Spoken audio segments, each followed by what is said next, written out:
Okay. Okay. So, hi everyone. Thank you so much for joining us today. I am Adina, and this is the first webinar I do on Zoom. We previously did this type of events in our Facebook group, and we decided to switch and choose Zoom. For those of you who are new here, I'm Adina. I'm one of the founders at Social Insider.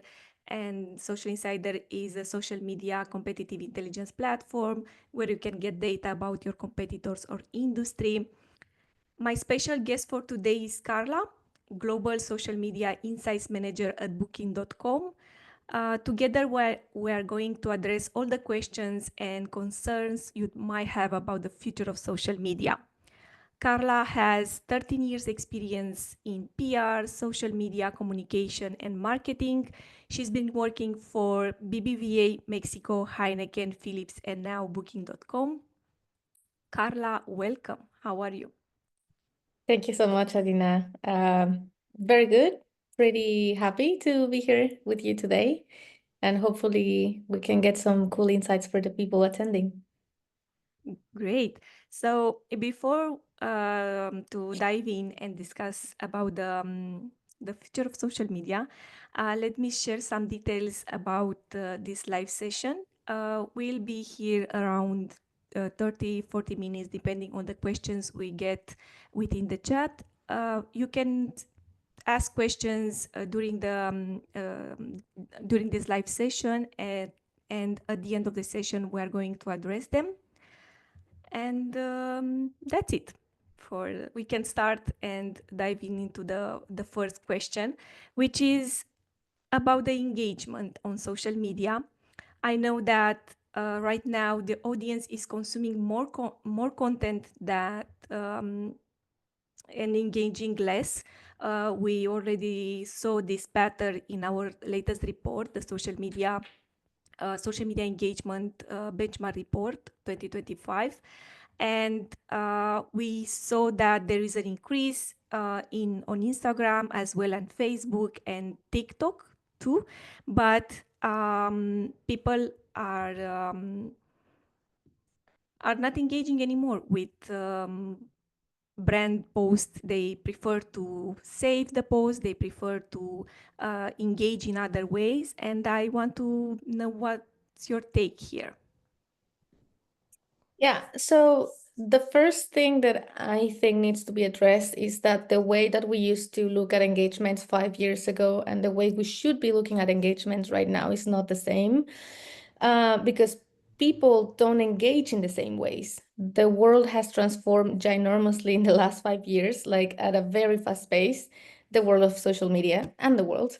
And that means that we cannot look at an engagement as a comment, a like, and a share anymore. And in a more practical way, this means let's look at particular platforms. So, for example, on Instagram, I don't know if you follow the Instagram business account on Instagram, and I don't know if you follow Moseri, but if you don't, I really recommend that you do because they give you all the answers that we are always looking for in terms of what's the platform doing so we can make it work. And one of the main things they've been saying, and Moseri has been saying in the past few months, probably 3 to 4 months, over and over and over again, week after week, that he gives insights, is that they are prioritizing reach and they are prioritizing shareability of your content. So when you publish your content as a brand, you have like a couple of hours or maybe a day for your content to really pick up organically. And it's going to pick up organically if people start sharing it. And people are going to share it with friends if they find it funny, if they find it relatable, if they find it ad hoc with a conversation that is ongoing on their own lives, which means that it's very culturally relevant or timely relevant. So the shareability of the content has become a main form of engagement on Instagram. And what does that mean? when people are actually engaged with your content, it means that they want other people to also see that content. And more often than not, those conversations also get offline. So if I send something to my friends on Instagram, it's like the brand is not going to see the conversation I'm having about that piece of content, but the reach that I'm giving to that content, then you can feel it. So that's the first thing. It's the way we look at engagements.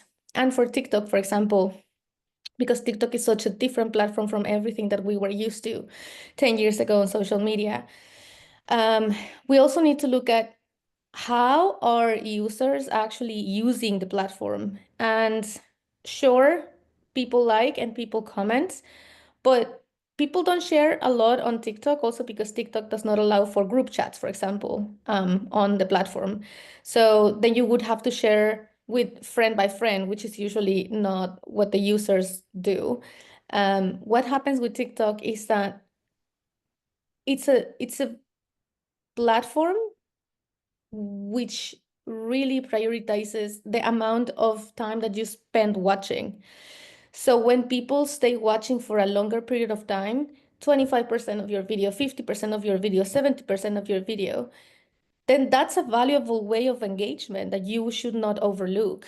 I know that a view, it's not necessarily an engagement, but an engaged view should definitely be um, on top of mind when you are accounting for engagements in your platform. Because even if a person did not press the like or did not share that video with anyone, doesn't mean that they were not actually engaged, because TikTok, it's about viewing content. So it's also the way we're looking at regular engagements. Um, and I think I went already like too far into that, but um, I don't know. Obviously, the data does not lie. In the conventional way of engaging, for sure, people are engaging less. But I don't think that comes alone. It comes accompanied with people are changing the ways they are engaging, and we should start changing the ways we measure engagement and success of our content. Mm-hmm. So basically, the way we did in the past, when it comes as a engagement for a brand, and you have one single number, now we should break it down to platform and count it as, I don't know, on as you said, on Instagram, it means shares means more than uh, likes or comments, and on TikTok, time of watching means more than interaction with that content. So that's a new perspective of looking at, and comparing engagement across platform. So as well, I think that there are other metrics when you look at engagement this way. It's important to mention metrics like direct messages or saves, which are important as well on Instagram, and of course on TikTok. It's all about the views and the engaged views that you get.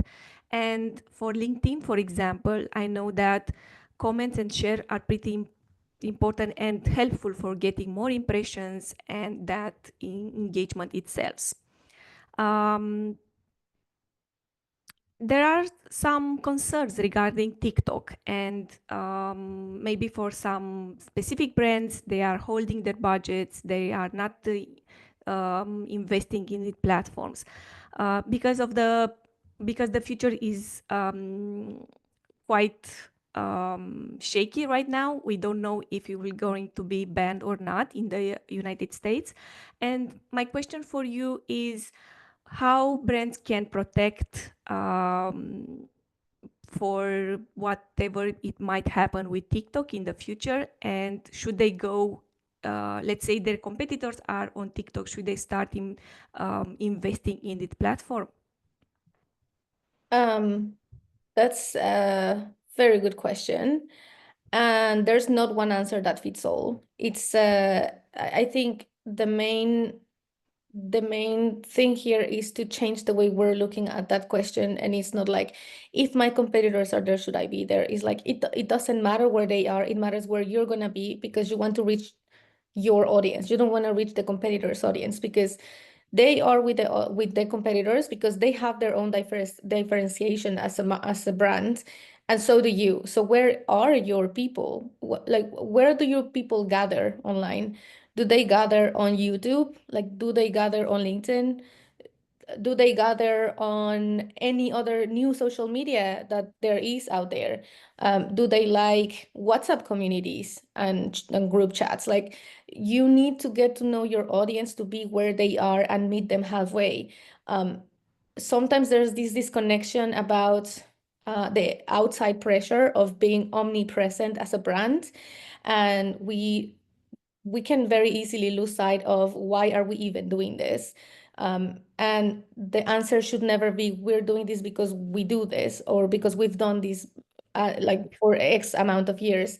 It should always be we're doing this because we're trying to give this to our audience, and our audience are here and they want this from us. So it's about not putting all your eggs in one basket, but not necessarily because you're afraid that something's gonna go wrong with that basket. It's more about don't put it there because you don't know how your audience is gonna be transforming with time, and you don't know what new social media platform is gonna come out in 2 years or 4 years, and also you don't know if it's gonna make sense for you to be there. So as a brand, what you can do preventatively would be to have a point of view on your presence on any other big social media platform that there is out there. So at least have a point of view that you refresh every few months just to see what would it mean for you as a brand to be there and how would you present yourself there. But you don't have to be there. If at some point your audience gets into that direction and it suddenly makes sense for you to be there, then you're kind of prepared. It doesn't take you like a long time to come up with a strategy. You at least have a path that you want to go there. But just do what makes sense for your brand and do what makes sense for your audience, not the competitor's audience or the world asking for a brand to be omnipresent.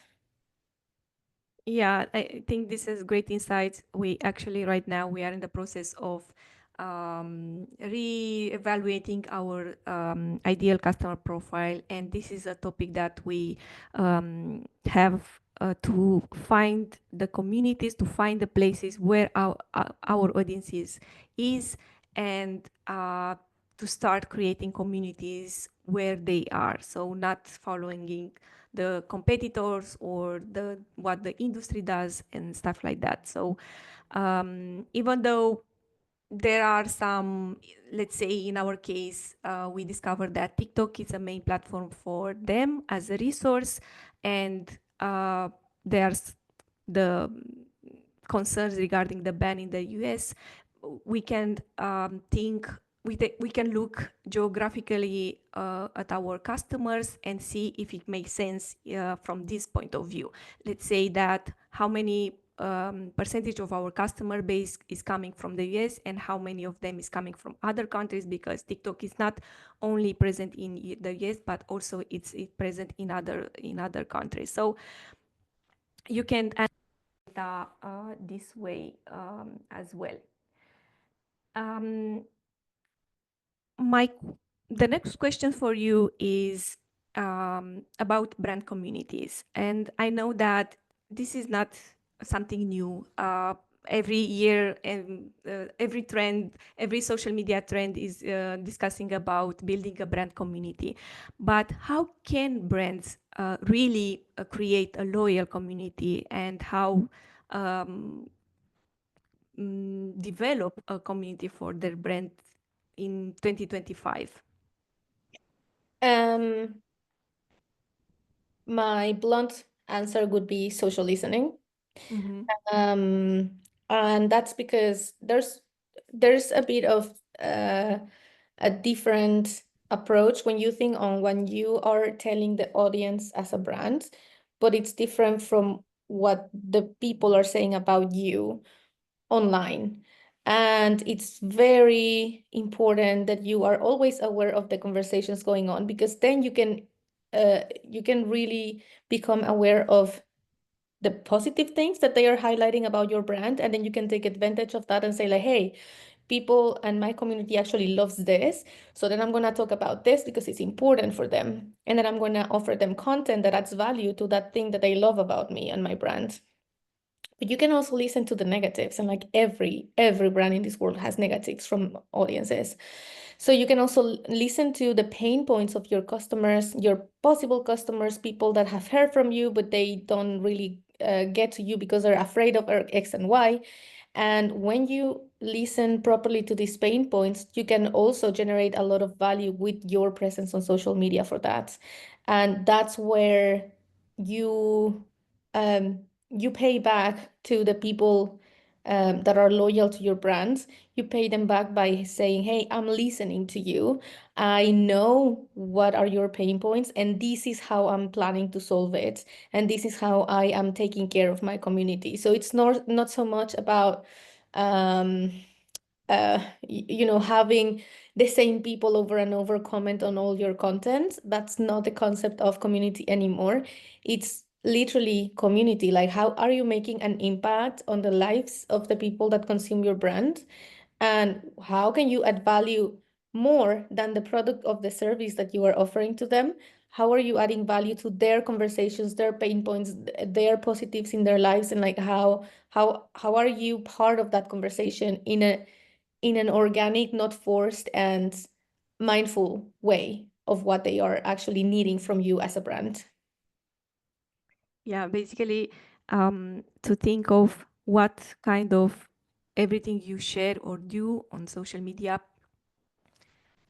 create some progress in your customer life. So we have this, let's say, I don't know, it's a mantra, but every time I review the content strategy and the content planning for social media, I have this idea in mind. If that piece of content creates progress to our audience on social media, and if not, maybe we should rethink and readjust that piece of content, because as you said, listening is really important. We actively do listening on social media, but also we are listening our product calls, our support, the chat that are coming from the support. So now with the AI, it's pretty easy to get all the data and ask questions based with the help of AI.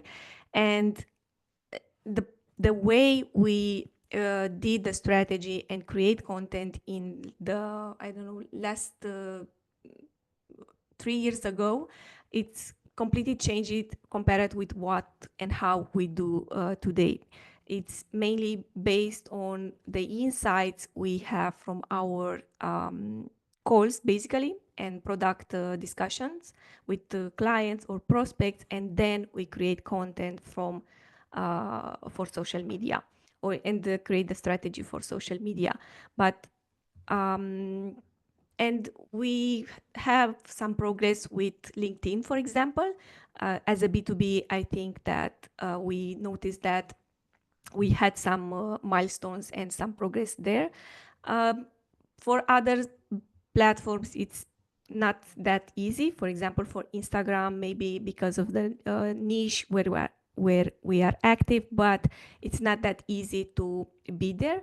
But for B2B platforms as LinkedIn, this approach works, and it's working for us. And maybe we should expand our project that we do, and maybe we can, I don't know, work with influencers, collab with different experts, and in these specific platforms like Instagram or maybe TikTok. And this is just short of introduction for the next questions regarding the influencer marketing and how brands can create a partnership with influencers to have a positive ROI. Because I know that every time the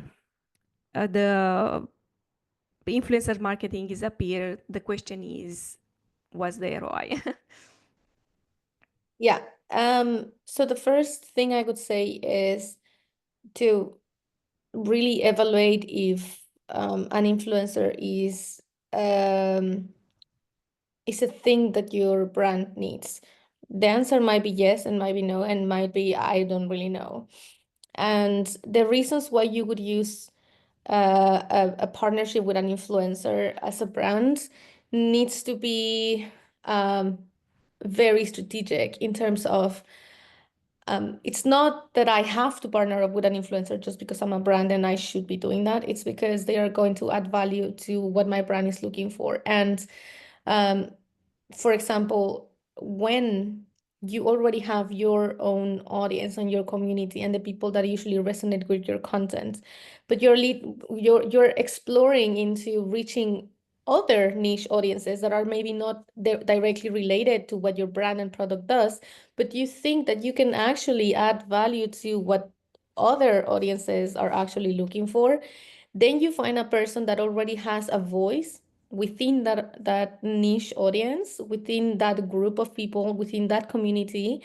And because they are already validated, um, then they can be your kind of like your spokesperson in front of that community, and they can help you gain that value for them. Um, it's tricky working with influencers because it needs to make sense for them as much as it needs to make sense for you.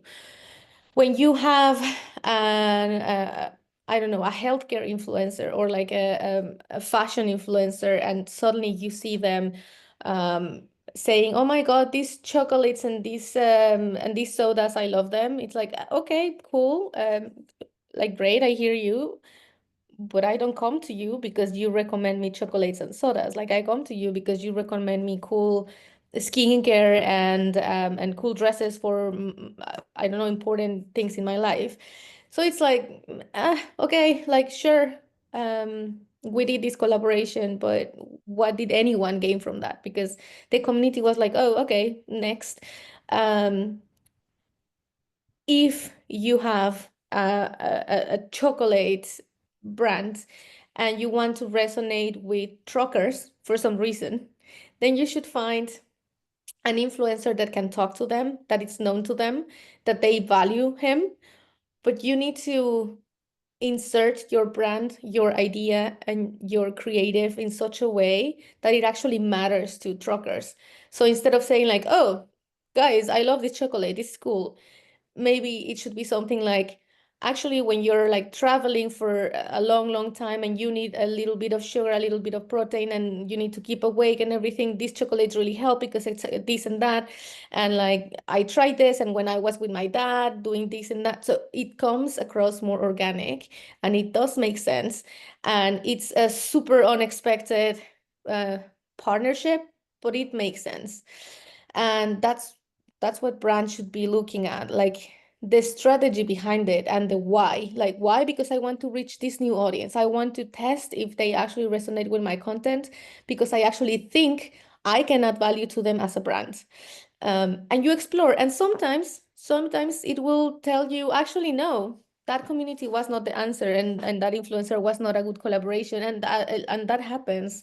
But you could also find very, very good results. And it comes with another package, which is how do you measure influencer success?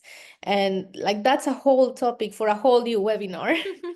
um, but you need to start as a brand, you need to start benchmarking all your influencer collaborations, because an influencer can charge me 5 euros and they can charge you 25, Mhm. because that's how the industry works currently. So you cannot like I cannot compare the results that I had with them and that they had with you, just because it's not comparable. It's Yeah. again the typical thing, we're comparing apples to oranges and bananas. Yeah. So yeah, it's that. Just you really need to think about the strategy, make sure that it makes sense also for the influencer, not only for your brand. Mhm. Um, don't force a message that does not make sense, and think about how you're going to measure before going into a partnership. Mhm. Should you, I don't know, check the influencer before working with them? Do you have some, let's say, guidelines here? Yes. So um, It depends on the size of your brand. It also depends on uh, the resources that you have, of course, but there are many influencer marketing tools that already offer a little bit of an insight on uh, the influencer followers, for example, like not only how many do they have, but also where are they coming from? Are they mostly male, female? What is the age, the main age that of people that are engaging with their content? Um, and also you need to check, at least the last 5 or 10 brand collaboration that they've done, and you need to compare those with their regular content Mhm, as an influencer. Do their audiences are resonating with branded content mhm, as much as they are with organic content? And are they doing a good job on bringing those messages back into their regular programming? And once you have all those insights, then you can make a proposal, a strategic proposal of like, why do you think this influencer would be a good partner, and how do you envision that partnership?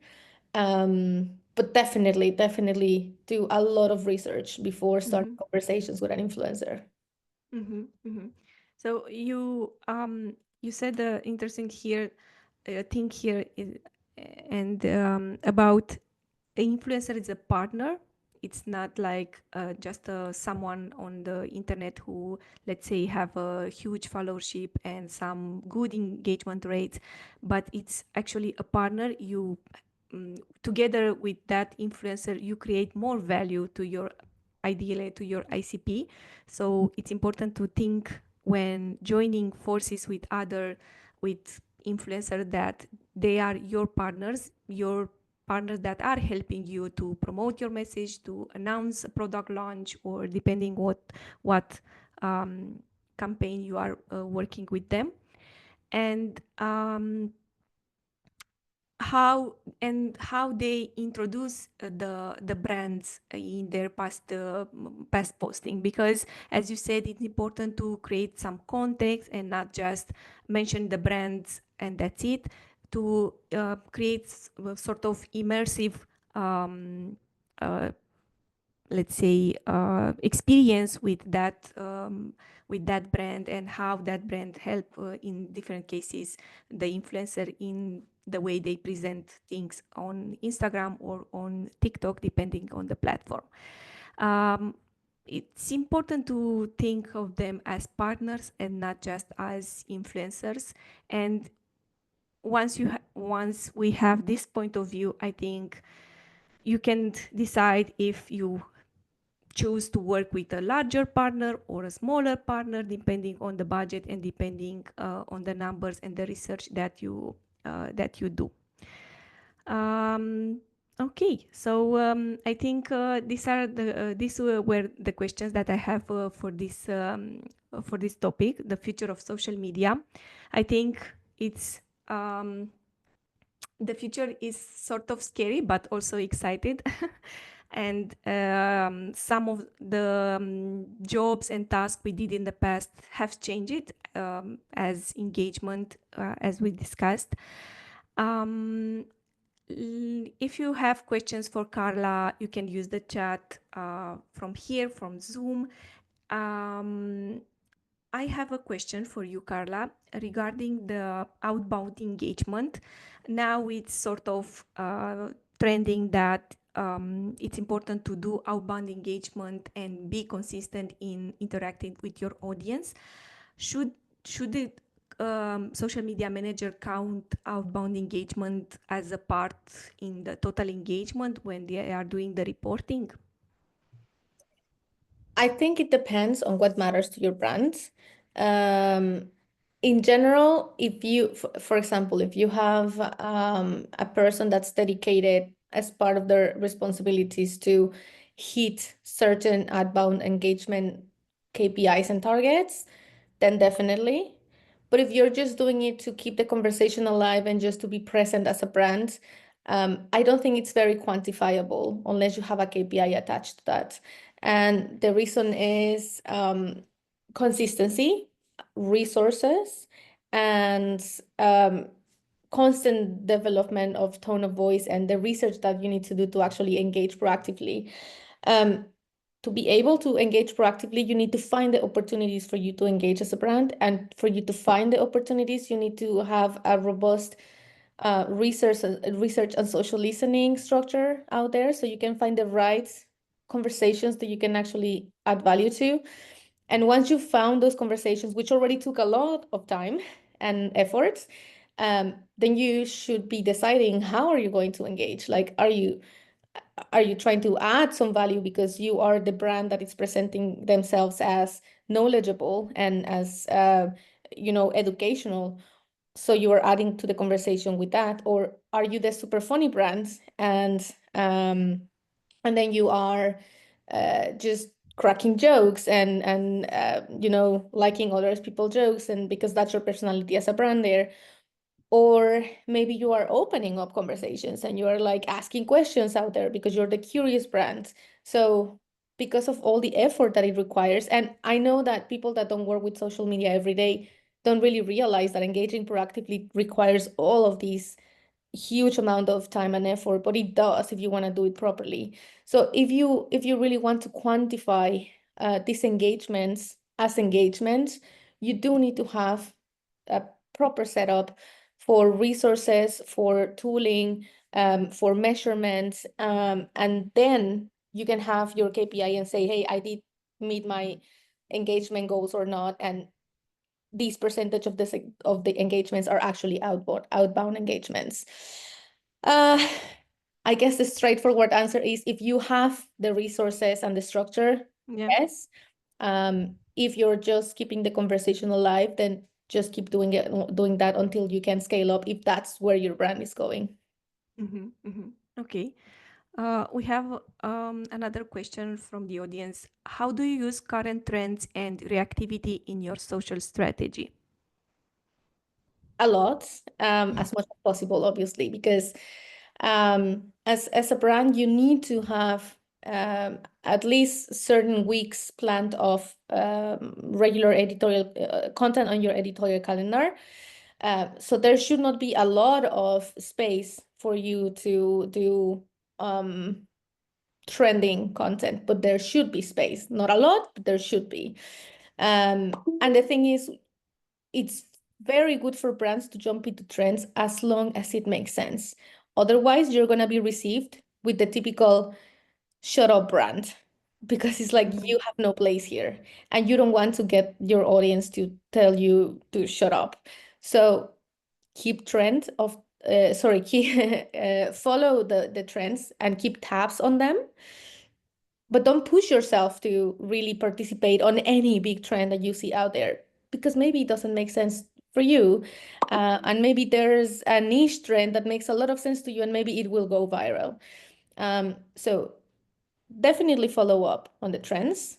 Think about how you could be part of the conversation. But if it doesn't really make sense and you're trying to force it out, don't do it, because people don't like that. Mhm, mhm. And the last question for you is, what's working now on TikTok? In terms of In like, terms, in terms of content strategy.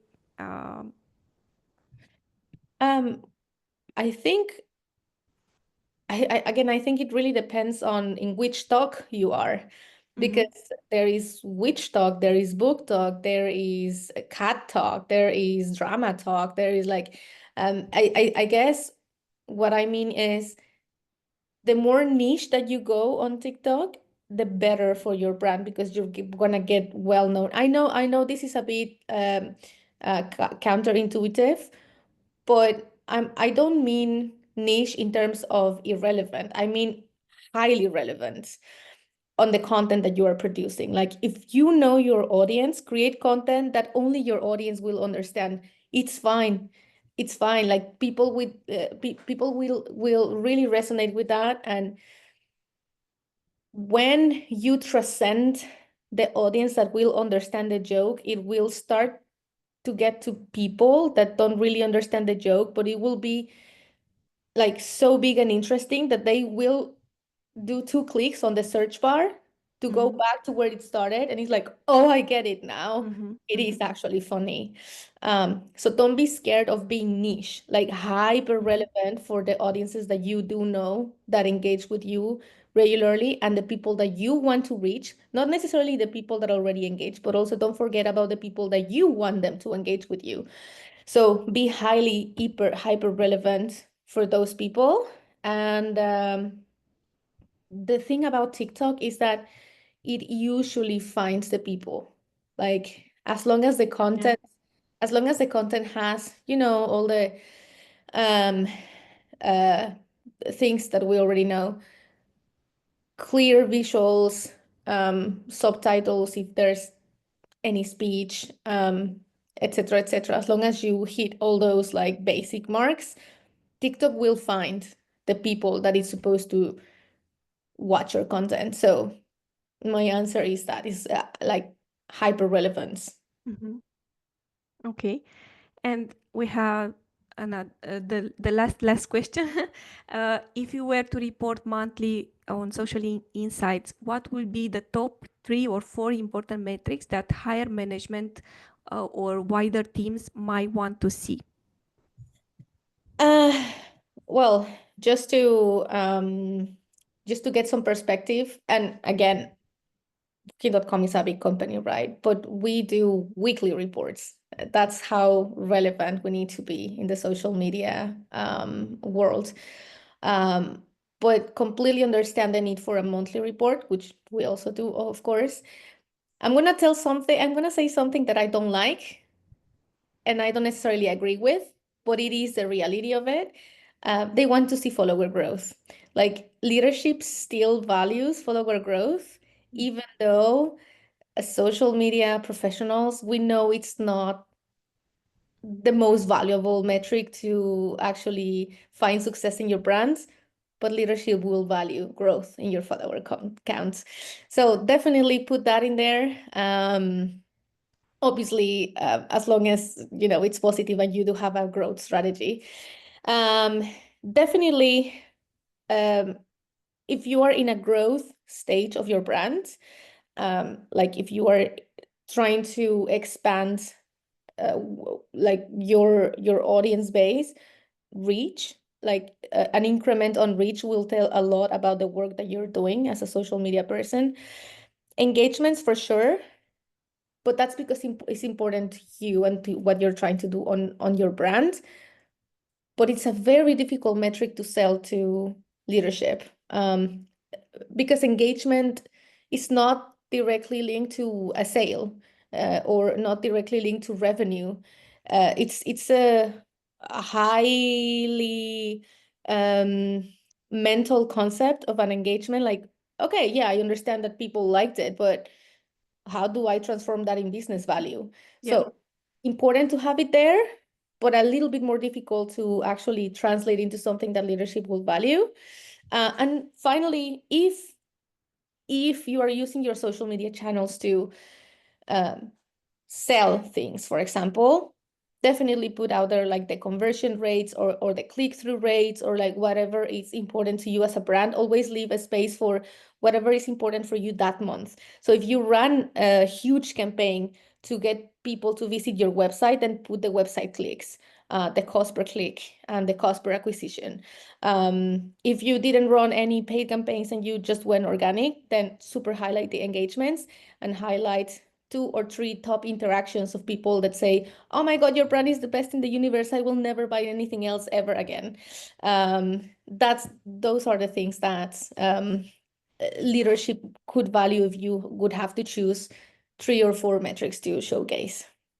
Yeah, and one note regarding the followers growth, I know from the call that I listened was the fact that they want to compare with the total addressable market. So that's why it's important to see how many people they reach on social, compare it with the total market that can they reach.